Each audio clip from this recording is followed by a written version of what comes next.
Na mashindano ya mwaka huu ya kusaka mwakilishi ukanda Sekafa kwenye mashindano ya klabu bingwa barani Afrika upande wa Canada mwaka huu yamekamilika uwanjani hapa Kasarani, Nairobi, Kenya, siku ya leo ambapo JKT Queens kutoka Tanzania wakiwa washindi baada ya kuifunga Rayon Sports ya Rwanda goli 1-0. Je, baada ya mchezo sherehe ya kufunga mashindano imekuwaje, lakini pia makocha wachezaji mbalimbali wasemaje baada ya mchezo huu kukamilika uwanjani hapa Kasarani, Nairobi nchini Kenya?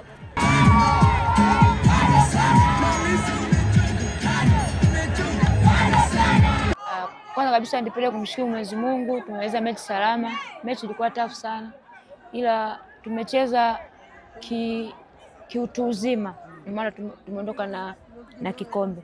Hii hapa ni mara ya pili kuchukua ubingwa, kwa hiyo najisikia furaha sana.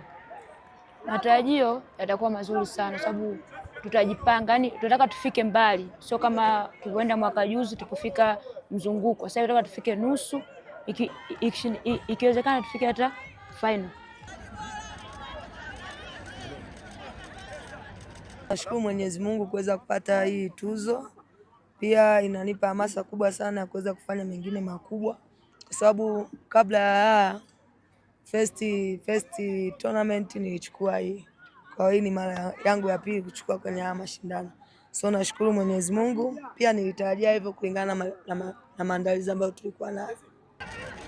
Congratulations Jamila Rajabu. Kwa kipekee namshukuru Mwenyezi Mungu, mashindano yalikuwa mazuri. Kitu kikubwa ilikuwa ni kuchukua ubingwa. Kwa hiyo najisikia vizuri kuwa tukuskola wa mashindano haya. Kipekee na nafurahi kupata experience kubwa, kucheza na wachezaji senior wakubwa kwenye timu yangu. Pia nina watu ambao wananizunguka ambao ni wameshacheza muda mrefu, kwa nafurahi kuwa pamoja nao kwenye timu. JKT Queens kutoka Tanzania ambao wanachukua ubingwa wa Sekafa kwa mara ya pili.